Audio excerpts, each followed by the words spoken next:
ఆదికాండం యాకోబును అతనితోనున్న జనులందరూ కనానులో లూజుకు అనగా బేతేలునకు వచ్చిరి. అతడు తన సహోదరుని ఎదుట నుండి పారిపోయినప్పుడు దేవుడు అక్కడ అతనికి ప్రత్యక్షమైన కనుక అక్కడ బలిపీఠమును కట్టి ఆ చోటికి ఏల్ బేతేలు అను పేరు పెట్టిరి. తుదకు మళ్ళా విధేయత కలిగిన చోటుకొచ్చి ఎల్ బేతేలు అని పెట్టాడు. ఇప్పుడు అప్పటికే చాలా మంది అంతా ప్యూరిఫై అయిపోయారు. They are all purified now. అలాగే పరలోక రాజ్యానికి దగ్గరికి వెళ్ళే ముందు జీవిత కాలంలో కొన్ని సంఘటనలు జరిగితే దేవుడు మనల్ని ఏదో ముట్టినట్టు కొట్టేసినట్టు కాదు. ఆమె వేశ్య, కానీ ప్రవక్తను ఏం చెప్పాడు? చేసుకున్నాడా లేదా? చేసుకుంటే అది ఏంటది? పరిశుద్ధమైంది. పీరియడ్. ఆమెను చేసుకోకూడదనే చట్టం ఎవరిచ్చారు? ఆయనే ఇచ్చాడు. ఇప్పుడు చేసుకోమని ఎవరు అంటున్నారు? ఆయనే. కొడుకు అంటే 100 ఏళ్ళ తర్వాత కొడుకుని ఇచ్చాడు. ఇప్పుడు కొడుకుని చంపేయమని ఎవరు అంటున్నారు? You need to understand. Be in connection. Cannot just say that is wrong, that is falls.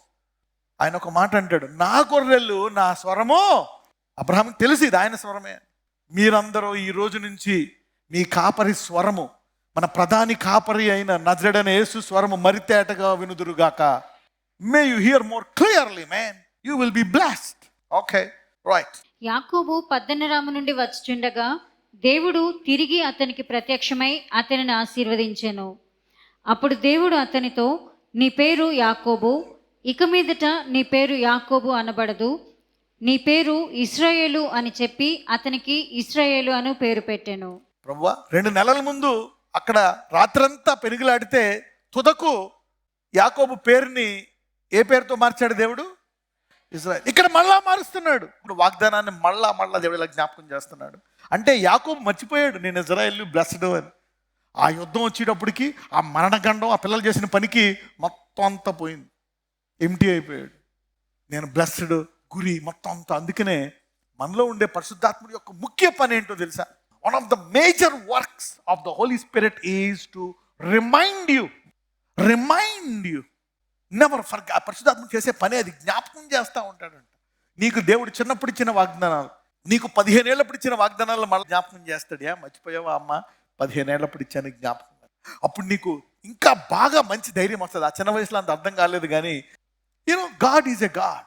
నేను ఎప్పుడు చెప్పాను, మోషే నీ మహిమను నాకు చూపించు అంటే ఎన్ని వేల సంవత్సరాల తర్వాత చూపిస్తున్నాడు? కొన్ని వేల సంవత్సరాల తర్వాత మళ్ళా కొండ మీదకి రప్పించి తన మొదట మహిమను భూమిలో ఎవరూ చూడలేదు. ఎవరికి చూపిస్తున్నాడు? 3 శిష్యులకి, ఏలియాకి, మోషేకి.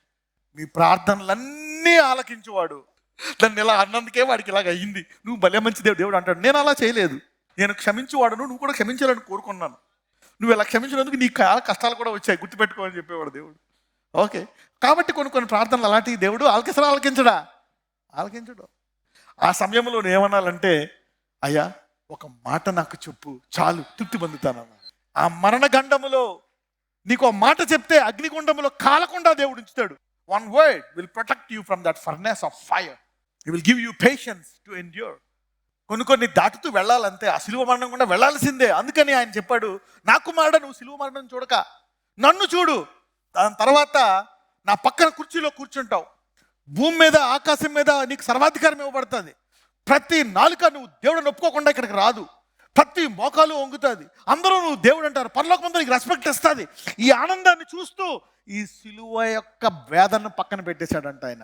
దేవుడు నీ వేదనల్లో ఉత్తమమైన గురి నీకు ఇచ్చునుగాక. ఆయన పొడిచిన వారందరూ ఆయన్ని చూస్తారంట. So God wants to give you something powerful in the midst of that pain. అందులో నువ్వు చనిపోవాలని కోరుకోడు, ఆ అగ్నిలో కాలిపోవాలని కాదు, అది దాటిపోవాలి విజయవంతంగా. నీ దేవుడు ఇంకా గొప్ప అద్భుతకరమైన దర్శనము ఈ రోజు నుంచి నీకు ఇచ్చునుగాక.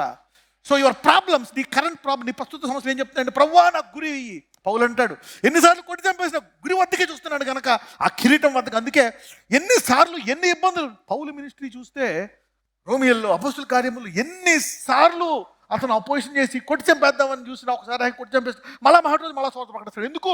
గురి చూస్తున్నాడు గనక ఇవన్నీ అంత పట్టించుకోలే. మీ అందరికీ దేవుడు మీ ఉన్నతమైన గురి మీకు చూపించునుగాక. వాడిని ఒక మాట, ఈయన ఒక మాట, అలాగన్నాడా, అమ్మో వాడి సంగతి చెప్తా. Waste of time. గురి, యేసుప్రభువు ఎంత శోధనలు పెట్టినా గురి ఉన్న వాళ్ళు పక్కన వాళ్ళు ఏమన్నా సరే దేవుని చిత్తమైతే చేస్తారో, లేకపోతే లైట్ తీసుకొని ముందుకు వెళ్ళిపోతారు దులుపుకొని. May God give you this mentality in Jesus name. Don't waste your time. సైతానుడు ఏం డైవర్ట్ చేస్తాడు? Focus. His major weapon is to divert your focus. దానికి అవిశ్వాసులనే కాదు, విశ్వాసం కూడా ఉపయోగించవచ్చు. You may use your own people. అయితే నువ్వు ఆ గురి కేంద్రీకరితే అప్పుడు నువ్వు నీ భార్యను సరళం చేసుకోవచ్చు, నిన్ను సరళం చేసుకోవచ్చు, నీ పిల్లల్ని ఇరుగు పొరుగు వారు కూడా సరళం చేసుకోవచ్చు. ఒకవేళ గురి లేదనుకో చాలా ఇబ్బంది. Let's go head. 10వ వచనం.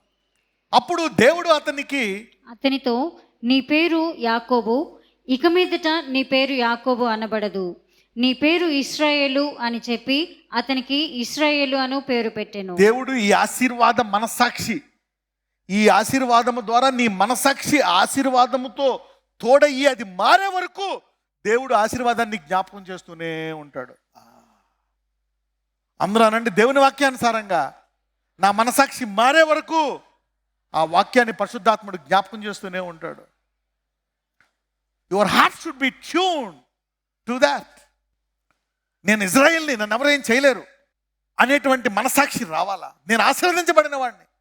అక్కడ యాకోబు ఏడుస్తాడు, నా పని ఇలాగ అయిపోయింది, మీరు ఎలా చేసేసారు, నన్నైతే నేను ఏం చూపించుకోవాలి, నా ముఖం నేను శపింపబడిపోయింది మీ మూలంగా. యాకోబు చూస్తే 34లో కొన్ని చోట్ల శపించుకుంటాడు. చూద్దాం అదొకసారి. Let's see where he says like that. ఆదికాండం 34:30. అప్పుడు యాకోబు షిమ్యోనును లేవీని చూచి, మీరు నన్ను బాధ పెట్టి ఈ దేశ నివాసులైన కనానీలలోను పెరిజీలలోను అసహ్యునిగా చేసితిరి. అంటే నేనేమైపోయాను? నేను ఒకప్పుడు యాకోబుని ఇజ్రాయెల్గా, ఇప్పుడు ఇజ్రాయెల్ నుంచి మళ్ళీ ఏమైపోయాను? అసహ్యునిగా అయిపోయాను. చదువు. నా జనసంఖ్య కొంచెమే, వారు నా మీదికి గుంపుగా వచ్చి నన్ను చంపెదరు. మర్చిపోయాడు దేవుడి దూతలు, ఇజ్రాయేలు, నేను ఇది నీ తరపు నేనున్నాను, నిన్ను పెంచుతాను, ఆకాశం మీద అన్నీ మర్చిపోయాడు. నేను అసహ్యుడిని అయిపోయాను, అవమానం పొందేశాను, నా పేరు పోగొట్టుకున్నాను. నేను 20 సంవత్సరాల నుంచి నేను కష్టపడి మంచి పేరు తెచ్చుకొని ఇక్కడికి వచ్చేసి మా మామ దగ్గర మంచి పేరు తెచ్చుకుందాం తెచ్చుకోలేకపోయాను. ఎక్కడైనా మంచి పేరు తెచ్చుకుందామంటే వచ్చిన నెలలోనే నా పేరు పాడు చేసేసారు వీళ్ళు, ఇలాగ అయిపోయిందని ఒక విధమైనటువంటి బాధలో ఉన్నాడు యాకోబు. ఇలాంటి బాధ నుంచి దేవుడు తప్పించడమే కాదు, ఆ మనస్సాక్షిని కూడా మారుస్తున్నాడు. I'm blessed. Somebody say I'm blessed. You may face some situation, you may face a divorce అయిపోయిందేమో, you may have a problem, somebody died, ఒక నష్టపోయింది, ఆస్తి పోయిందేమో, అంతస్తు పోయిందేమో, ఇబ్బంది పడిపోయామో, పొరపాటు చేస్తావేమో. దేవుని రక్తంతో మళ్ళా కడుక్కొని నేను ఆశీర్వదించబడిన వాడిని అని ఆశీర్వదించుకో. Be blessed. ఎంతమందికి అర్థమవుతుంది? You see, God has a purpose in telling it again and again and again. ఈరోజు నిశ్చయముగా ఆయన దెబ్బల వల్ల మీరు స్వస్థత పొందుదురుగాక. ఎంతమందికి తెలిసి ఈ వాక్యం? కానీ ఇప్పుడు అంటున్నందుకు అనేకులు సిద్ధపడతారు తర్వాత స్వస్థత కొరకు. You see that every time you say God's word. ఎందుకంటే ఈ మధ్యలో డాక్టర్ మాట్లాడినావు, వాళ్ళు చచ్చిపోయారు అన్నావు, ఈ రాబుతోటి ఇది జరిగిందని. అందుకని ఫ్రెష్గా దేవుడు మాట్లాడతాడు. అందుకే తెలిసిన వాక్యమైనా వినాలా, లిజన్ ఇట్ అగైన్. నేను అవమానపడిపోయిన అన్నందుకు దేవుడు మళ్ళా అతనికి జ్ఞాపకం చేస్తున్నాడు. అప్పుడు దేవుడు అతనితో నీ పేరు యాకోబు, ఇక మీదట నీ పేరు యాకోబు అనబడదు, నీ పేరు ఇశ్రాయేలు అని చెప్పి అతనికి ఇశ్రాయేలు అను పేరు పెట్టి. అదే డైలాగు మళ్ళా చెప్తున్నాడు యాకోబుకి. అంటే దేవుడు ఏమన్నాడు? ఇది నీలో నెరవేరే వరకు నేను విడిచిపెట్టినాడు. మర్చిపోయినప్పుడల్లా దేవుడు జ్ఞాపకం చేసి నెరవేర్చి తీరతాడు. ఆరంభించడం వరకే నీ వంతు, ముగించడం ఆయన వంతు. ఈ మధ్యలో నువ్వు వద్దనుకున్న పడిపోయిన గోతులోకి వెళ్ళిపోయిన మళ్ళా లేపి నీకు వాక్యం చెప్పి మళ్ళీ నడిపెత్తాడు. అది ముగించాల్సిందే. అది ముగించాక గోతులోకి వెళ్ళిపోతే విశ్రాంతి అవ్వచ్చు, లేకపోతే అది నెరవేరే వరకు నిన్ను విడిచిపెట్టాడు. So it is dangerous once you receive a promise. You cannot be terminated before God fulfils the promise. No terminator can terminate your promise before it is fulfilled in your life. అది నెరవేరిన తర్వాత తీసుకెళ్ళొచ్చు, కానీ నెరవేరక ముందు దాన్ని నిన్నెవరేమి. అందుకే దేవుని వాగ్దానాలను తీసుకోవాలా. Take every day a promise, every month a promise, every year a promise. నజరేయుడైన యేసయ్య, పౌలులాగా మేము నమ్ముచున్నాము నీ వాక్యానుసారంగా మా జీవితంలో ఈ గొప్పది ఆరంభించిన దేవుడు దాన్ని కొనసాగించి ఘనముగా ముగిస్తాడని నమ్ముతున్నామయ్యా. అది ఎవరైతే ఇప్పుడు ఈ ప్రార్థనలో ఏకీవిస్తున్నారో, తల మీద చేతులు పెట్టుకున్నారో, ఆయా గృహాల్లో, ఇళ్లల్లో, ఆయా వారి జీవితాల్లో విశ్వాసాన్ని ఆరంభించావు నాయన. Give them the money. వారిని ఆర్థికంగా పోషించండి, వారి విశ్వాసాన్ని పట్టుకోండి. వారికి ఇన్ఫెక్షన్ వచ్చినా ఒకవేళ మీరు వారిని ముట్టి పరిపూర్ణముగా స్వస్థపరచమని ప్రార్థిస్తున్నాను. వారిని ఆర్థికంగా కొనసాగించండి నాయన. ఎంత ఆర్థికంగా దిగజారినా నీవు వారికి పోషకుడనై సమృద్ధిగా వారిని పోషించమని ప్రార్థిస్తున్నాను. అదే కాదు, వారి కుటుంబాన్ని నడిపించుకునే సామర్థ్యాన్ని వారికి దయచేయండి. అధిక లాభాలతో వారిని ఆశీర్వదించండి. వారి దేహాన్ని ముట్టి స్వస్థపరచమని ప్రార్థిస్తున్నాను. అదే కాదు, రానున్న రోజుల్లో నీ నామం మహిమార్థమై వారిని ఆశీర్వదించి వారిని వాడుకొని వారి ఉద్యోగాల్లో వ్యాపారాల్లో అద్భుత రీతిగా నూతన సామర్థ్యము దయచేసి కోల్పోయిన వాటిని 2 రెట్లు వారికి ఇచ్చి సంపూర్ణంగా ఆశీర్వదించి నీ నామాన్ని ఒక్కొక్క వ్యక్తి ద్వారా గణపరచుకోమని నజరేయుడైన యేసు మనం ప్రార్థిస్తున్నాము తండ్రి. ఆమేన్.